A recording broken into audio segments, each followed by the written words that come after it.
بسم اللہ الرحمن الرحیم نحمده ونصلی ونسلم علی رسولنا الکریم اما بعد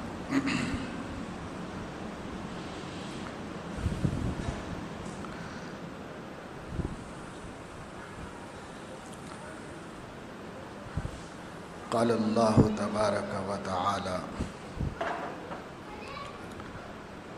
وفي الآخرة عذاب شديد ومغفرة من الله ورضوان وما الحياة الدنيا إلا متاع الغرور۔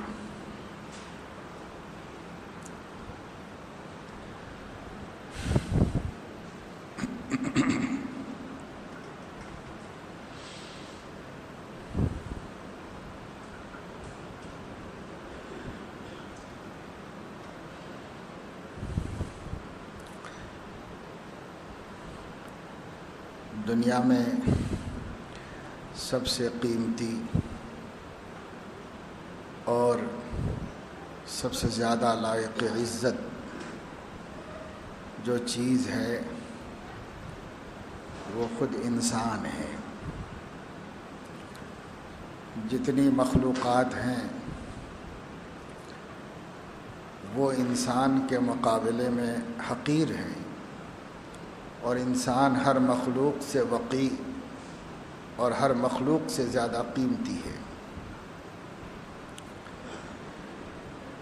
سونا چاندی ہیرے جواہرات بڑے بیش قیمت معلوم ہوتے ہیں، لیکن عقل مند کی نظر میں ان کی کوئی قیمت نہیں ہے انسانوں کے مقابلے میں۔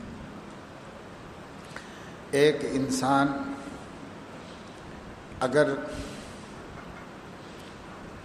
ہلاک ہوتا ہے تو اللہ تبارک و تعالی شانہ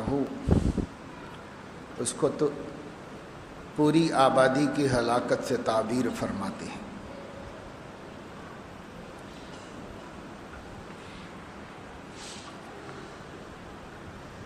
اور ایک مومن کی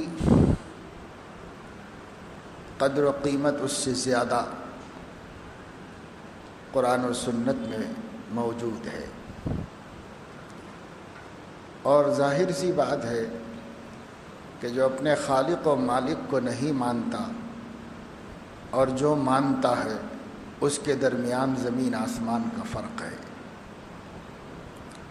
لا یستوی اصحاب النار و اصحاب الجنہ، جہنمی لوگ اور جنتی لوگ رتبے میں برابر نہیں ہو سکتے۔ یرفع اللہ الذین آمنوا منکم، جو لوگ تم میں سے ایمان لائے اللہ تعالیٰ نے ان کا مرتبہ بہت بلند کر دیا ہے، بہت اونچا کر دیا ہے۔ یہ سب آیات اور بے شمار احادیث اس بات کی خبر دیتے ہیں کہ کائنات میں جو سب سے قیمتی مخلوق ہے اور جب سب سے نایاب چیز ہے وہ انسان ہے۔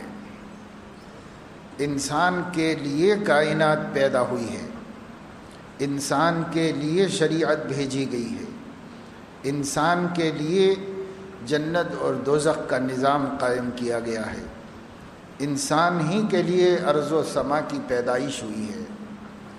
تو انسان سب سے قیمتی چیز ہے، اور اسی وجہ سے شریعت اسلامیہ جو تعلیم دیتی ہے، پیغمبر جو زندگی گزارنے کے اسلوب و انداز بیان فرماتے ہیں، یہ سب کے سب نتیجے کے اعتبار سے انسان کو نفع پہنچانے کے واسطے ہوتے ہیں اور انسان کو ضرر سے بچانے کے واسطے ہوتے ہیں۔ نفع چاہے دنیا کا ہو، اسلام ہر دنیاوی منفعت کا راستہ دکھاتا ہے۔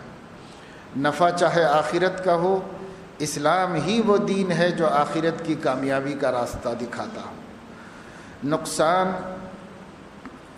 اگر دنیا کا ہے تو اسلام ہی اس نقصان سے بچاتا ہے، نقصان اگر آخرت کا ہے تو اسلام ہی آخرت کے نقصان سے بچنا سکھاتا ہے۔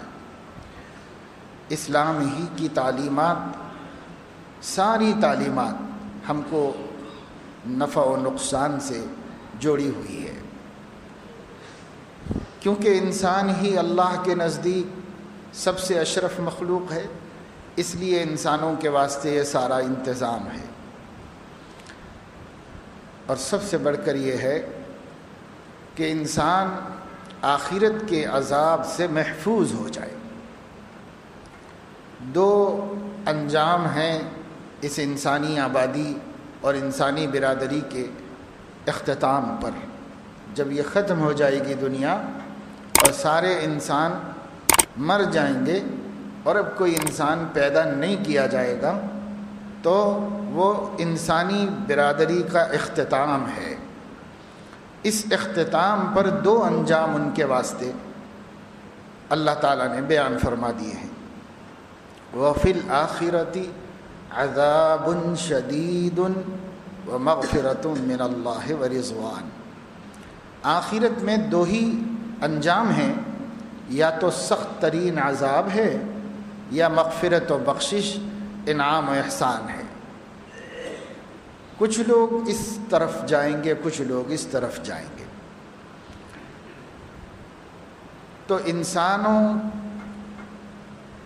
کے جہنم میں جانے سے حفاظت کا سامان پیغمبروں کے ذریعے سے کیا گیا ہے۔ انبیاء علیہم الصلاۃ والسلام اسی لیے تشریف لائے کہ وہ اللہ کے بندوں کو آخرت کے عذاب سے بچا کر آخرت کی کامیابی میں داخل کریں۔ جب ایسی بات ہے تو ہر انسان جو ماشاءاللہ شادی شدہ ہو اور صاحب اولاد ہو، اس کو غور کرنا چاہیے کہ اس کی ملکیت میں اللہ تعالیٰ نے جتنی چیزیں دی ہیں، کچھ مال دیا ہے، کچھ جائیداد دی ہے، کچھ صلاحیتیں عطا فرمائی ہیں، جو کچھ بھی اللہ نے ان کو دیا ہے، ان میں جو سب سے قیمتی چیز ہے اور انمول دولت ہے وہ اولاد کی نعمت ہے، اس لیے کہ وہ بھی انسانوں کی ایک نسل ہے اور وہ انسانوں ہی کا ایک حصہ ہے۔ وہی پل بڑھ کر معاشرہ کہلاتے ہیں، وہی بڑے ہو کر سماج کہلاتے ہیں، انہی کا نام سوسائٹی ہے۔ یہی لوگ جو آج بچے ہیں، پھل پھول رہے ہیں، کھیل کود رہے ہیں، کل ہماری جگہ دنیا میں لینے والے ہیں اور ہمیں رخصت کر کے وہ اس دنیا کی آبادی بننے والے ہیں۔ تو ہمیں یہ سوچنا چاہیے کہ اگر ہمارے پاس سب سے زیادہ حفاظت کے قابل کوئی چیز ہے تو یہ اولاد کی نعمت ہے۔ اس اولاد کی نعمت کو اگر ہم نے اپنا اچھا جانشین بنایا تو ہم دنیا میں بھی نام کمائیں گے اور آخرت میں بھی ہم اللہ تعالیٰ کے فضل کے مستحق ہوں گے۔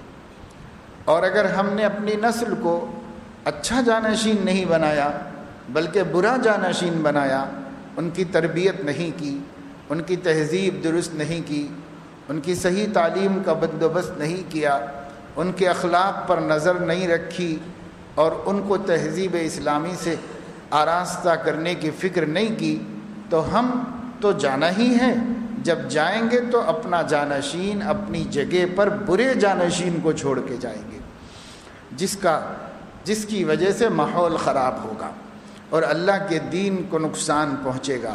تو اللہ تعالیٰ اس جرم کا مواخذہ ہم سے فرمائیں گے کہ کیوں تم اپنے پیچھے ایسے لوگوں کو چھوڑ کر آئے جن کی وجہ سے ہمارا دین مٹا، جن کی وجہ سے ہمارے نبی کا دین نقصان پایا، ایسی نسل کیوں چھوڑ کے آئے؟ یہ سوال اللہ تعالیٰ فرمائیں گے۔ اس سوال سے بچنے کی دو ہی صورتیں ہیں، ایک یہ کہ آدمی اپنے گھر کا ماحول وہ اسلام والا ماحول بنائے، دین والا ماحول بنائے، اللہ تعالیٰ کی عظمت والا ماحول بنائے، اس کی توحید و معرفت والا ماحول بنائے۔ دوسرے بچوں کو تعلیم و تربیت کے واسطے جس جگہ پر بھی پہنچائے اس جگہ کو اسلام سے جوڑ کر دیکھے، عقیدے کے ساتھ وابستہ کر کے دیکھے۔ گھر میں ماحول نہیں بنائیں گے تو بھی آپ اپنی نسل کو، اپنی اولاد کو صحیح معنوں میں اپنا جانشین نہیں بنا سکیں گے، اور اگر اسکول کا صحیح انتخاب نہیں کریں گے تب بھی آپ اپنی اولاد کو ہلاکت کے گڑھے میں ڈھکیلیں گے، ان سے کوئی خیر خواہی نہیں کریں گے۔ اچھی تعلیم ایک انسان کی اچھی زندگی کے لیے کافی نہیں ہے، مددگار تو ہے لیکن کافی نہیں۔ اچھی زندگی گزارنے کے واسطے اچھی تعلیم کے ساتھ بلند اخلاق کا ہونا بھی ضروری ہے، اور بلند اخلاق اب اسکولوں میں کہیں نہیں دیے جاتے، اس لیے اس کو اپنے گھر کے اندر پیدا کرنے کی ضرورت ہے۔ اپنے گھر میں ایسا ماحول ہو، ایسی تربیت ہو، ایسی تعلیم بچوں کو دی جائے اسلام کے حوالے سے، خلق محمدی کے حوالے سے، کہ یہ بچے بلند اخلاق گھر ہی سے ہوں، اور جب یہ اسکول میں جائیں تو ایسے اسکول کا انتخاب کرنا چاہیے جس اسکول میں جہاں تعلیم عمدہ ہو وہیں پر تہذیب بھی اچھی ہو۔ تہذیب اسلامی سے اپنے بچوں کو محروم کر کے ہم کوئی دنیا میں اچھے لوگوں کو چھوڑ کر نہیں جا سکتے۔ پچھلے لوگ جب اپنی اولاد کے اوپر محنت کرتے تھے اور اس امانت کو خیانت سے بچاتے تھے تو اچھے لوگ دنیا میں ہر جگہ موجود ہوتے تھے، مسلمانوں ہی میں نہیں غیر مسلموں میں بھی بلند کردار لوگ موجود ہوتے تھے۔ ایمان کا نور ان کے پاس نہیں ہوتا تھا، وہ الگ بات ہے، لیکن اخلاق کی بلندی ان کے پاس ہوتی تھی، کردار ان کے اچھے اور بہتر ہوتے تھے۔ لیکن ایک ایسے دور سے ہم آپ گزر رہے ہیں جس دور میں اسکول جو ہیں وہ بزنس ہیں، وہ درسگاہیں نہیں ہیں، وہ تعلیم گاہیں نہیں ہیں، اسکول مارکیٹیں ہیں، بہتر سے بہتر مارکیٹیں ہیں۔ پچھلے دنوں یہ بات سامنے آئی تھی کہ حکومت نے، ابھی کئی برس پہلے کی بات ہے، کہ حکومت نے انکم ٹیکس سے اسکولوں اور دواخانوں کا استثناء برخاست کر دیا ہے۔ پہلے ایک نظریہ تھا، وہ یہ تھا کہ ہاسپٹلز خدمت انسانی کے واسطے ہوتے ہیں، دواخانے انسانوں سے ہمدردی کرنے اور ان کی خدمت کرنے کے واسطے ہوتے ہیں، اگرچہ کہ اس کے ساتھ کچھ لوگوں کا روزگار اور ان کی معیشت وابستہ ہوتی ہے، لیکن ان کا مقصد انسانوں کی خدمت کرنا ہوتا ہے۔ اور اسی طریقے سے اسکولوں کے بارے میں یہ تصور تھا کہ اسکول تو سماج کا گود ہیں، اسی میں سماج تربیت پاتا ہے، یہیں سے وہ سیکھ سکھا کر اخلاق مند بن کر خدمت انسانی کے جذبوں سے معمور ہو کر سماج کا حصہ بن جاتا ہے۔ اس لیے حکومتوں نے، پچھلی حکومتوں نے اسکولز کو اور ہاسپٹلز کو انکم ٹیکس سے مستثنا کر دیا تھا کہ ان کا کیا انکم ٹیکس ہے بھائی، یہ تو انسانوں کو بچا رہے ہیں، انسانوں کی حفاظت کر رہے ہیں، انسانوں کی عزت کا سامان ہے۔ لیکن جب سے یہ دیکھا کہ صاحب سب سے زیادہ کمانے کے لیے نمبر 1 پر دواخانے ہیں اور نمبر 2 پر اسکولز ہیں، جب یہ دیکھا گیا کہ یہ کمرشل ہو گئے، اب ان کا مقصد تجارت ہے، اب ان کا مقصد لوگوں کی دولت کو بٹورنا اور چوسنا ہے، اس کے علاوہ کچھ نہیں ہے۔ جب یہ بات ہوئی ہے تو پھر حکومتوں نے سوچا کہ ہم ان کا انکم ٹیکس کیوں چھوڑیں، اس لیے انہوں نے ان کا استثناء بھی ختم کر دیا۔ تو کہنے کا مقصد یہ ہے کہ جیسے دنیا والوں کو یہ بات سمجھ میں آئی ہے، ایسے ہی ہر عقل مند کو، ہر مسلمان کو یہ بات سمجھ میں آ سکتی ہے کہ آج جس دور میں ہم رہتے ہیں، اس دور میں دواخانہ ہو یا تعلیم گاہ ہو، جس کو درسگاہ کہتے ہیں، اب اسکول کہہ لیجئے، کالجز کہہ لیجئے، آپ جو بھی، یہ بزنس ہیں، یہ تعلیم گاہیں نہیں ہیں۔ اسکولوں میں پڑھنے والے جانتے ہیں ہمارے بچے کہ ان کو وہاں کیا تعلیم ملتی ہے، کالجز میں کیا تعلیم ملتی ہے۔ اسکول میں تو پھر بھی محنت ہوتی ہے اور پڑھایا جاتا ہے، لیکن کالجز میں کیا تعلیم ہوتی ہے؟ جتنے پاس ہونے والے ہیں اپنی ذاتی محنتوں سے پاس ہونے والے ہیں، ٹیوشن پڑھ کے پاس ہونے والے ہیں. اتنی بڑی بڑی فیسیں کالجز کے اندر اس لیے دی جا رہی ہیں کہ وہ یونیورسٹی میں اگزام کے حقدار بنیں، بس اس لیے دی جا رہی ہیں. لیکن اس امید پر کوئی وہاں فیس نہیں جمع کر رہا ہے کہ انہیں برس کے 12 مہینوں میں تعلیم کے تمام دنوں میں باقاعدہ طور پر ہمیں بٹھایا جائے گا، پڑھایا جائے گا. ہم جس چیز سے، جس سبجیکٹ سے ناواقف ہیں وہ ہمیں دیا جائے گا. جو علم اس سال ہمیں ملنا چاہیے وہ کالج ہمیں خود دے گا. لیکچرر شفقت کے ساتھ پڑھائیں گے. مینجمنٹ ہمیں باقاعدہ طور پر غیر حاضریوں سے بچائے گا.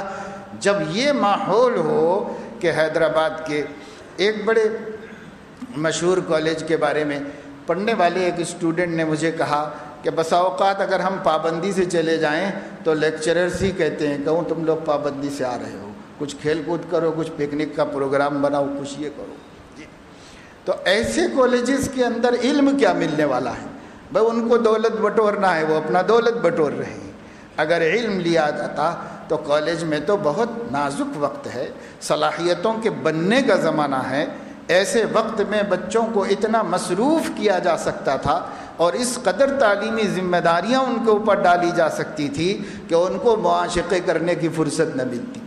اتنی ڈالی جا سکتی تھی اور وہ اپنے آپ کو پڑھائی میں لگا دیتے، کتابوں کے پیچھے لگا دیتے، اور ان کو اتنی محنت کرنی پڑتی. اور ہمیں سمجھ میں نہیں آتا کہ ایک طالب علم کالج میں داخلہ لیا اور اس کے انتہائی اہم عنوانات ہیں اور اس کے باوجود اس کے پاس اتنی فرصت ہے کہ وہ گھر میں رہے، اور اتنی فرصت ہے کہ کبھی کتاب کھول کے نہ دیکھے، اتنی فرصت ہے کہ وہ گھر میں کبھی لکھتا پڑھتا نظر نہ آئے.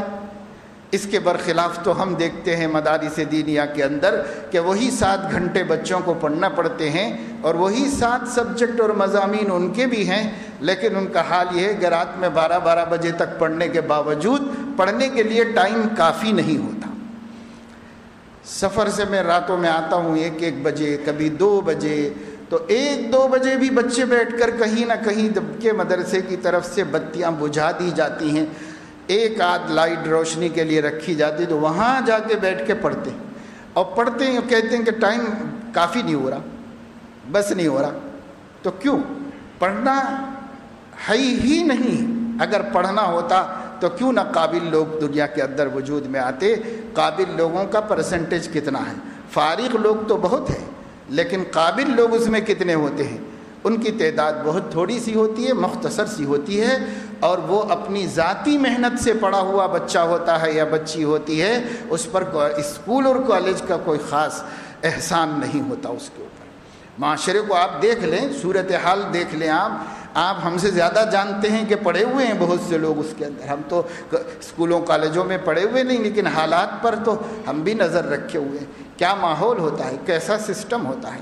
ہم ایک جگہ جاتے ہیں مدارس کے اندر، لوگ کہتے ہیں کہ صاحب کوئی پروگرام رکھا جاتا ہے. ہم جاتے ہیں طلباء کو نصیحت کرنے کے لیے، تو وہاں ہم دیکھتے ہیں کہ جتنی دیر ہم نصیحت کریں گے تو وہ باادب بیٹھے ہوئے ہوں گے اور ہم انہیں اللہ رسول کی بات بتائیں گے. ایک مسلم مینجمنٹ کے تحت چلنے والا اقلیتی کالج جس میں مسلمانوں ہی کی غالب تعداد ہے، وہاں سے بھی کبھی کوئی پرنسپل کہتا ہے کہ ہمارے پاس ایک نصیحت کا دن رکھا جائے. کئی دفعے مجھے بھی جانا ہوا، کان پڑی آواز سنائی نہیں دیتی، اتنا شور ہنگامہ کرتے. بیان چلتے رہتا ہے، بولنے والا بولتا رہتا ہے، کھیلنے والے کھیلتے رہتے ہیں، ہنسنے والے ہنستے رہتے ہیں، مذاق کرنے والے مذاق کرتے رہتے ہیں، آوازیں نکالنے والے آوازیں نکالتے ہوتے ہیں. یہ ماحول ہوتا ہے. یہ ماحول کیا خود سے بن گیا ہے؟ یہ ماحول خود سے نہیں بنایا. چونکہ ذمہ داروں کے ذمے یہ ہے ہی نہیں کہ وہ اپنی قوم کی نسلوں کی حفاظت کریں، ان کو تہذیب سکھائیں، انہیں اخلاق سکھائیں، انہیں ایک سچا پکا مسلمان بنائیں، ایک صحیح انسان بنائیں. بھائی مسلمان بھی نہ ہو تو انسان میں کوئی اخلاق ہوتے ہیں. آپ کے ہاں کوئی مہمان آیا ہے، آپ کسی کو بلائے ہیں، آپ کسی سے کہہ رہے ہیں کہ بھائی کوئی بات یہاں نصیحت کی جائے، اور اس کے بعد ہمیں کیسے بیٹھنا چاہیے اور ہمیں کس طرح دین کی بات سننا چاہیے. اور دین کو بھی چھوڑ دیجئے، آپ کا لیکچرر آ جائے، وہ چاہے کچھ بھی پڑھانے کے لیے آیا ہو، وہ آپ کا استاذ ہے. استاذ کے سامنے ڈسپلن کیسا ہونا چاہیے اور استاذ کی عزت کیسے کی جاتی ہے، اور پھر اس کے بعد وہ جو بات کرے اور وہ جو سبق پڑھائے تو اسے کس اہتمام سے پڑھنا چاہیے اور کیسی توجہ کے ساتھ اس کو سمجھنے کی کوشش کرنا چاہیے، یہ ساری چیزیں یہ اسکولوں کی ذمہ داری ہے، یہ کالجوں کی ذمہ داری ہے۔ انہوں نے کیوں درسگاہیں کھولی ہیں؟ لوگ اپنے بچوں کی عمر کا ایک بڑا حصہ تمہارے حوالے کرتے ہیں، چھوٹے چھوٹے معصوموں کو لا کر تمہاری گود میں ڈال دیتے ہیں، اور وہاں سے لے کے جوان ہونے تک وہ تمہارے ذمے کیے ہوئے ہیں بچوں کو۔ تو کہا 70,000 چاہیے، 80,000 چاہیے، 1,00,000 چاہیے، جو منہ مانگا پیمنٹ کر رہے ہیں، آپ ان کو کیا سکھاتے ہیں؟ یہ سب خیانتیں ہیں۔ دنیا میں نہیں پوچھا جائے گا، شاید نہیں ہے کسی کے پاس ہمت کہ لوگ یہ مواخذہ کریں، شاید حکومت کی بھی یہ قوت نہیں ہے کہ وہ ان کالجوں کو ڈسپلن قائم کرنے کی ترغیب دیں، تعلیم کا معیار بنائیں، خواندگی کے اوپر نظر ڈالیں کہ انہوں نے اس مہینے میں کتنا پڑھایا ہے، کتنا پڑھا ہے، کتنا پڑھایا گیا ہے، یہ ہو۔ لیکن نہیں، وہاں پر فیس دے کر ایڈمیشن لینے کے باوجود ٹیوشن پڑھ کر اس میں بھی خرچہ کر کے اپنی محنت سے پاس ہونا پڑتا ہے۔ جب یہ سب ہوتا ہے تو پھر اس کا مواخذہ دنیا میں تو شاید اب کوئی کرنے والا نہیں۔ اندھا دھند آنکھ بند کر کے قوم کا پیسہ تعلیم کے نام پر بٹورتے رہیں اور ان کی کوئی تعلیم نہ ہو، یہ تو سب ہو رہا ہے، ہوتا رہے گا، کوئی پوچھنے والا نہیں ہے۔ لیکن آخرت میں کیا مسلمان نہیں پوچھا جائے گا؟ ہر مسلمان آخرت میں پوچھا جائے گا۔ ثم لتسألن یومئذ عن النعیم، پھر قیامت کے دن تم سے ہر نعمت کے بارے میں پوچھا جائے گا۔ 5 سوال ہونے سے پہلے اللہ کے سامنے سے قدم ٹل نہیں سکتا بنی آدم کا، حدیث شریف کے اندر موجود ہے۔ تو جتنے ذمہ داران اسکول چلانے والے مسلمان ہیں، غیر مسلموں کی ہم بات نہیں کر رہے، ان کے عقیدے کے مطابق وہ جانتے ہیں، سمجھتے ہیں، لیکن مسلمان کا عقیدہ ہے کہ مرنے کے بعد اللہ اٹھائیں گے، اپنے سامنے کھڑا کریں گے اور اللہ پاک حساب لیں گے اور اللہ کو جواب دینا ہے ہر امانت کے بارے میں۔ تو جب ہم مال کی امانت کے بارے میں، پیسے کی امانت کے بارے میں، زمین کی امانت کے بارے میں پوچھے جانے والے ہیں، تو کیا انسان جو سب سے قیمتی ہے اس کی امانت کے بارے میں نہیں پوچھے جانے والے؟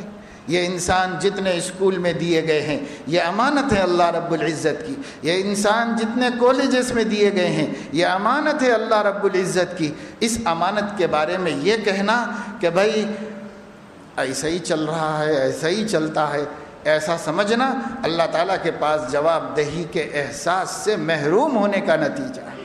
اگر اللہ تعالیٰ کے پاس جواب دینے کا احساس ہوتا تو پھر یہ مینجمنٹ پوری کوشش کرتا کہ ہمارے ماحول کے اندر اللہ کا دین غالب رہے، اللہ کا دین غالب رہے، اور ہم نماز کا اہتمام کرائیں اور ہم ڈسپلن سکھائیں، ہم تہذیب سے ان کو آراستہ کریں۔ ان کے اندر ہوتے ہیں اپنے جذبات ہر عمر کے حساب سے، لیکن ان جذبات کے مقابلے میں کوئی تعلیم دینے والا بھی ہونا چاہیے، تو وہ اس سے ٹکرا کر کے اعتدال پر آ جاتے ہیں۔ اگر جذبات ہوں جوانی کے لیکن دوسری طرف سے کوئی اس کو سکھانے سمجھانے والا بھی نہ ہو تو پھر وہ حد سے تجاوز کر جاتے ہیں۔ جذبات تو ہوتے ہیں، جذبات کا کوئی انکار نہیں کر سکتا، جذبات ہوتے ہیں، لیکن ادھر سے جذبات بڑھ رہے ہوں اور ادھر سے اللہ رسول کی بات سمجھائی جا رہی ہو، اخلاق و تہذیب کی باتیں سکھائی جا رہی ہوں، تو ان جذبات میں اعتدال پیدا ہو جاتا ہے۔ اعتدال جب پیدا ہو جائے گا تو وہ برے نہیں ہوں گے اور وہ اچھے ہی بنیں گے، ان کو کوئی نقصان نہیں ہو۔ تو یہ ہے ہمارا مسئلہ کہ ہم اپنی نسلوں کو کیا کریں گے۔ ابھی یہ سیزن ہے کہ لوگ اسکولوں کا انتخاب کرتے ہیں، ڈھونڈتے ہیں اپنے ان بچوں کے واسطے جن بچوں کو ابھی تک انہوں نے کہیں داخل نہیں کیا ہے۔ اب بچے کچھ بولنے لگے ہیں، قلم ہاتھ میں لینے کے قابل ہوئے ہیں، پڑھنے کے لائق ہوئے ہیں، تو آپ سوچ رہے ہیں کہ ہم اپنے بچوں کو کہیں نہ کہیں پڑھائیں گے، ان کے لیے ایک اچھا اسکول ہونا چاہیے۔ آپ کے ذہن میں اچھے اسکول کا کوئی بھی معیار ہوگا، لیکن یاد رکھیے آپ مسلمان ہیں، اس لیے مسلمان ہونے کی حیثیت سے آپ کو اچھے کے اندر ایمان، اسلام، اللہ تعالیٰ کی توحید کی معرفت، نبی کی عظمت، رسالت کی حقیقت، قرآن کا صحیح پڑھنا آنا، عقیدوں سے واقف ہونا، یہ بھی اچھے میں شامل ہونا چاہیے، اور نہیں ہے تو کرنا چاہیے، اس لیے کہ اس کے ملے بغیر کوئی چیز اچھی نہیں ہو سکتی۔ ہمارے دین کو داخل کیے بغیر، عقیدے کو داخل کیے بغیر، اعمال و اخلاق کو داخل کیے بغیر کوئی چیز اچھی نہیں ہو سکتی۔ نہ میڈیسن اچھی ہو سکتی ہے، اور نہ انجینئرنگ اچھی ہو سکتی ہے، اور نہ کوئی بھی ایجوکیشن اچھا ہو سکتا ہے۔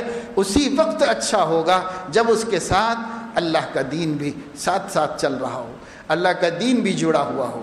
اور میں اب کئی مرتبے شاید سنا چکا ہوں گا، آپ کے ذہن میں ہوگا کہ اسرائیل کے وزیر تعلیم نے ایک انٹرویو میں یہ بات بتائی، ہم اسکول میں کسی بچے کو اس وقت تک ایڈمیشن نہیں دیتے جب تک کہ وہ تورات مکمل پڑھ نہ چکا ہو۔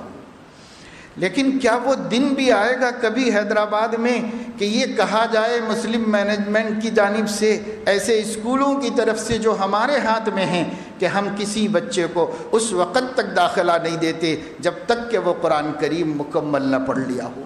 کبھی ایسا ہوگا؟ ہم ہر تقریر میں، ہر گفتگو میں، ہر آرٹیکل میں ساری دنیا کی برائیوں کا وبال یہودیوں کے سر پہ ڈالتے ہیں، لیکن یہودیوں کے پاس کچھ خوبیاں ہیں، وہ بھی ہم جانتے ہیں کہ ان کی ترقی، مٹھی بھر یہودی پوری دنیا پہ کیوں غالب ہو گئے۔ یہ مٹھی بھر یہودی آج ٹیکنالوجی کے اندر پوری دنیا کے اپنے آپ کو مسلط کر چکے ہیں، کوئی ان کے آگے مقابلے کے لیے ٹک نہیں سکتا۔ یہ مٹھی بھر ہیں، ان کا ایک چھوٹا سا ملک ہے پوری دنیا کے جغرافیے میں، ان کی تعداد خود مختصر سی ہے دنیا کے اندر، لیکن یہ چھوٹی جماعت دنیا کی، اور یہ سب سے مختصر مذہب، اس مذہب والوں کا آج ساری دنیا پر ایسا غلبہ کیوں ہے کہ انہوں نے شکنجے میں کسا ہوا ہے۔ عیسائیوں کو بھی، مسلمانوں کو بھی، ہندوؤں کو بھی، بدھسٹ قوم کو بھی، دنیا کی ساری اقوام کو انہوں نے ایک شکنجے میں کس لیا ہے۔ جیسے بچے لٹو پھراتے ہیں، ایسے وہ ساری دنیا کی حکومتوں کا لٹو پھرا رہے ہیں، اور وہ جو چاہے کہہ رہے ہیں۔ آخر ان کو یہ مقام کیسے مل گیا؟ تو آپ غور کریں کہ وہ اتنا آگے بڑھے، دنیا میں اتنا آگے بڑھے کہ ساری ٹیکنالوجی اپنی قابو میں کر لی، اور آج دنیا ٹیکنالوجی کی زد میں ہے، مصنوعات کی زد میں ہے، اور انہوں نے اپنے قابو میں کر لیا، اور اتنا سب کچھ کیا ہے تو ان کے اسکولوں کے اندر جو تعلیمی اوقات ہیں 35% وقت مذہب کی تعلیم کے لیے ان کے پاس ہوتا ہے۔ کیا ہمارے پاس ہے اتنا وقت کہ ہم مذہب کی تعلیم کے لیے مختص کریں؟ آج جس کو جا کے سفارش کرے کہ صاحب آپ ہم آپ کے ہاتھ جوڑتے ہیں، آپ اسکول میں قرآن کی تعلیم بھی رکھیے، آپ اسکول میں دینیات کی تعلیم بھی رکھیے، تو کہتے ہیں ٹائم کافی نہیں ہوگا، ٹائم کافی نہیں ہوگا۔ اور 35% وقت اسرائیل کے مدارس کے اندر مذہب کے لیے رکھا ہوا ہے، اور 65% میں اتنے قابل لوگوں کو پیدا کر رہے ہیں کہ ساری دنیا پہ غالب ہو۔ تو جھوٹ کا کیا حل ہے؟ نہ چاہنے کا کیا حل ہے؟ تو ہی اگر نہ چاہے تو باتیں ہزار ہیں۔ اگر ہمارے اسکول چلانے والے ملت کے ایمان کی حفاظت کا مرکز اپنے اسکول کو سمجھ لیں، ہم بچوں کو اعلیٰ تعلیم نہایت مضبوط دیں گے، اور ساتھ ہی ساتھ ان کے عقیدے و ایمان و اخلاق کی بھی حفاظت کریں گے، تو انشاءاللہ تعالی ایسے حالات ہم نہیں دیکھیں گے جو حالات اب دکھ رہے ہیں۔ اور یہی حالات رہے تو جو بے حیائی، بے حجابی، بے دینی امت میں آنے والی ہے، اس کا کوئی تصور بھی نہیں کر سکتے۔ اس لیے دوستو، آپ اپنے بچوں کے لیے اپنے بچوں کو اسکولوں کے جہنم میں مت ڈالیے، اپنے بچوں کو ایسا اسکول تلاش کیجئے جہاں ایمان کی حفاظت ہو سکتی ہے، قرآن کی تعلیم ہو سکتی ہے، اور جہاں اخلاق کی تربیت ہو سکتی ہے، اس کا اہتمام کیجئے۔ اگر ایسا کریں گے تو آپ اپنے بچوں کے ہمدرد اور خیرخواہ و مشفق و مہربان باپ ہیں، اور اگر آپ ایسا نہیں کرتے تو آپ اسی ظالم اور سفاک باپ کی طرح ہیں جو دہکتی آگ میں لے جا کر اپنے معصوم کو پھینک دے، بلکہ اس سے بھی بدتر ہے، اس لیے کہ اس آگ میں جل کر اللہ کی نظر میں تو برا نہیں ہوگا، لیکن اس آگ میں جل کر اللہ رسول کی نظر سے بھی گر جائے گا۔ اللہ تعالیٰ توفیق نصیب فرمائے مسلمانوں کو کہ وہ اپنے بچوں کو اعلیٰ تعلیم یافتہ بھی بنائیں لیکن سچا پکا مسلمان بھی بنائیں، اور اس کے لیے جو کچھ تدبیر ہو سکتی ہے اس میں کسی قسم کی خیانت و کوتاہی نہ کریں، تاکہ جب دنیا سے جائیں تو اپنے پیچھے برے جانشین چھوڑ کر نہ جائیں، ایسے لوگوں کو چھوڑ کر جائیں جن کی زندگی اللہ کو خوش کرتی ہو۔ وآخر دعوانا الحمد للہ۔